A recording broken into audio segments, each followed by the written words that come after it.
Hey guys, it's Sherry Vegas and welcome back to my channel. So in this tutorial today, I'm going to be making a floral side table and I'm going to be using resin to cast real flowers into it.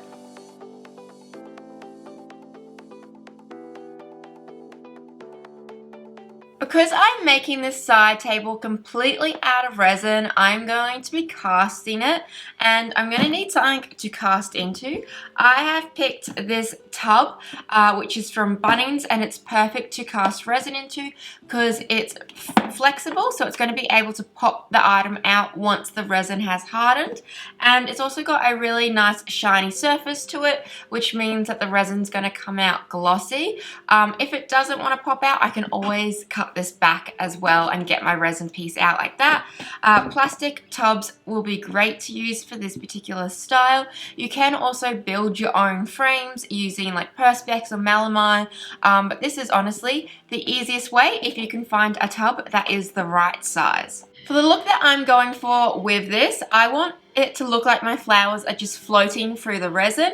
I want them to be suspended in it, so I'm going to be doing multiple layers and using a lot of dry flowers. Now you don't have to use flowers if you don't want to. You can just take these techniques and do whatever design you want to do. You just have to make sure whatever item that you're going to be putting into it is a dry object, because resin does not like moisture, so if you try to put fresh flowers in, over time those flowers are going to rot because it's full of moisture and has nowhere to go because the resin has trapped it in, so you'll end up having a table full of rotten flowers. So you can use dry flowers, you could use pearls, beads, shells, toy cars if you wanted to, anything that is just a dry object to create this effect. And then you're going to need the resin of your choice. You want to go for a casting resin. I've got two types today. I'm going to be using a really shallow casting resin to do my first layer, and then I'm going to be doing a deep pouring resin for the rest of the layers. That way it'll just speed up that process.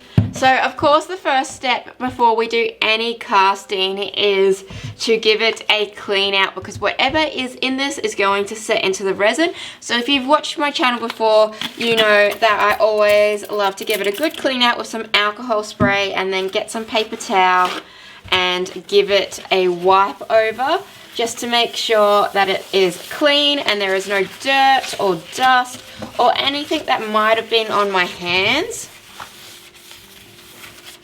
Then what we're going to do is mix up a really small amount of shallow pour casting resin. I am using the Make Art Crystal Cast resin today, and we're just going to cover the bottom and then place our flowers on top of that, and that is our first step, and it's super simple. In my first layer of my shallow casting resin, I'm going to be just adding in a little bit of an abalone shell sparkle powder. Just a tiny bit, because I don't want it to overpower. I just want to give it a really beautiful sparkle. Now the casting resin that I am working with today is the Crystal Cast resin. This is the first resin that I'm going to be using, and then I am going to be switching over to a deep pouring resin. I've just put my Crystal Cast resin in the bottom of my bucket, and now I'm just using a heat gun to pop any bubbles. The great thing about using a casting resin is they get a lot less bubbles than a traditional 1-to-1 ratio epoxy pouring resin, so you definitely want to make sure you've got a casting resin. This is a slow setting one, so it takes about 12 hours for it to set, but it just means you get a lot less bubbles. Then I'm just adding in all of the dried flowers. I've got roses, dried hydrangeas, different size roses, and then I've also got some sea folly as well, which is super pretty, and I'm just placing those in super randomly. I let my first layer set, and then it was time to start mixing up my second batch of resin. With this batch of resin, I am going to be tinting it a little bit. So I've added the sparkle powder back in, but I'm also using this pearly gold color, and I'm going to be adding a little bit of that into my resin. I only want it to be a really slight tint, so I'm not going to be using too much of it. It's still going to remain translucent. It's just going to have that really soft hue of color. Depending on the size of your bucket does depend on how much resin you need. So you can always look that up with resin calculators. If you type that into Google and then put your dimensions in, it will let you know how much resin you're going to need. For my last layer of resin, I am switching over to my deep pour casting resin. So this is the same as the first one where it's a 1:2 ratio, but with this one you can mix up really big batches and pour really deep without it having a bad reaction. So it's designed for deep pouring. I ended up mixing up three different containers with 600 mils in each, just because I don't have any jugs bigger than that, so I had to do 3 batches. And then I tinted it with dusty pink from Just Resin and beige from Just Resin. I mixed those together so I could get a really beautiful soft pink.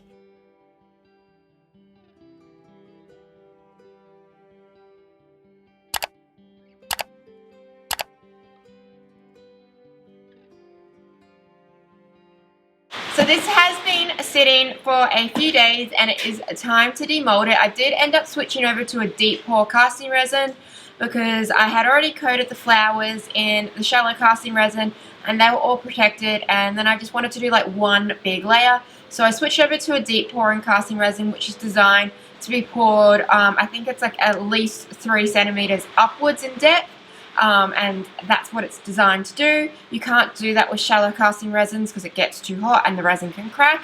But to just save myself some time and not have to do like multiple layers of the shallow casting, I just switched over to the deep because the flowers were covered. I've also, in the time I was waiting for this to set, I ended up dyeing my hair pink. So if you've noticed, my hair has changed from the start of the video to now. It's because I've been to the hairdresser.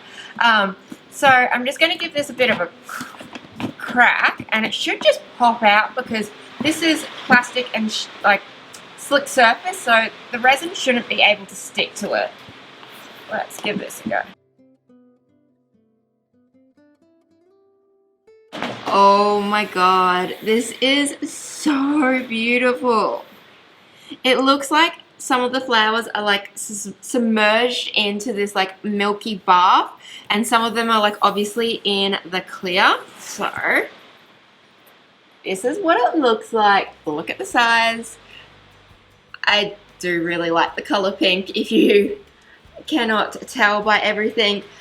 So with this, I did one layer that was just completely clear, placed the flowers in it, and then I did tint the clear resin with that little bit of that goldy pink undertone, and then the very last layer was that really deep pour of that sort of like beigey pink that I've mixed up. But I think these colors are so pretty. So what I've got to do now, because it was just in a bucket, I do need to top coat this because you can see like a little indentation from the bucket marks.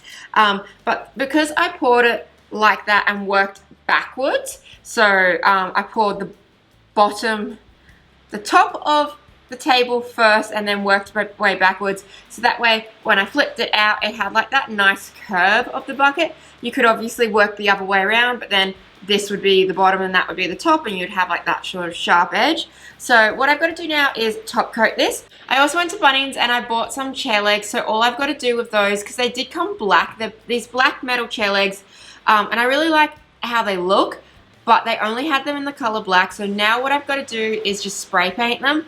I've decided to go with like some gold chair legs, so I've just bought gold spray paint. I'm going to prime them first with just a spray paint primer, then use the gold spray paint and then just seal them with a clear coat. And then once the top coat is nice and dry, I can then just attach the legs to my side table. The resin that I'm using for my top coat is just the Make Art top coat resin. This is a 1:1 ratio resin, and it's designed to dry super hard and really protect my piece. I just also popped any little air bubbles using my heat gun.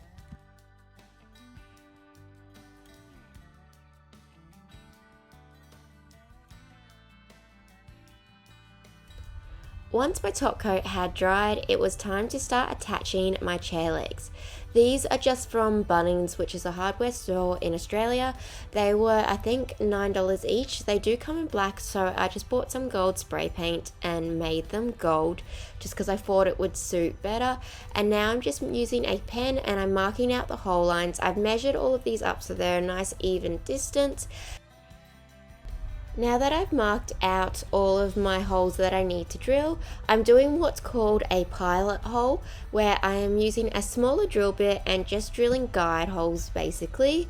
So that way when I do put the screws in, they go in really easily. So I'm using a smaller drill bit and then I switch over my drill bit and just start screwing my screws in, and they go in really easily, and it's not going to crack the resin by doing this method.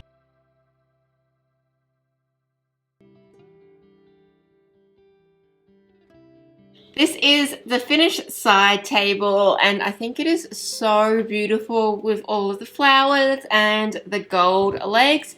I'm planning on putting it next to my chill out chair in my studio. I am super happy with how this has turned out. Let me know in the comments below what your thoughts are on this project, whether this would be something you'd make at home, or you could change it up and you could do shells, you could do sequins and glitter, you could really do anything that's dry and follow the exact same process. It's so simple too and doesn't require you making molds or anything like that. All you really need is a bucket and some resin. I've tried to simplify it as much as possible, but I think this looks like it could be bought from a actual furniture supply store. I think it's turned out really well and looks super professional, and it honestly wasn't that hard to make. It's just following those few simple steps. I am really happy with how it's turned out. If you found this video helpful, don't forget to give it a big thumbs up. If you are new to my channel, please do subscribe. We're getting really close to hitting that 100,000 subscribers, which I will do a giveaway when we do hit that, and that will be open worldwide. So hopefully we can hit that very soon, so I can do that giveaway very soon. I'm also going to list right here the 5 winners from my giveaway that was in a few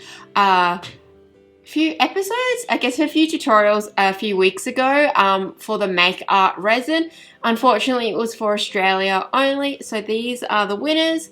I'll also contact you, but if you do see your name here, please do contact me on Facebook or Instagram, and I'll work out how to get everything shipped out to you. But thank you guys so much for watching. If you are new to my channel, please do subscribe. It'd be awesome to hit 100,000. And if you like this video, give it a big thumbs up. Thank you guys.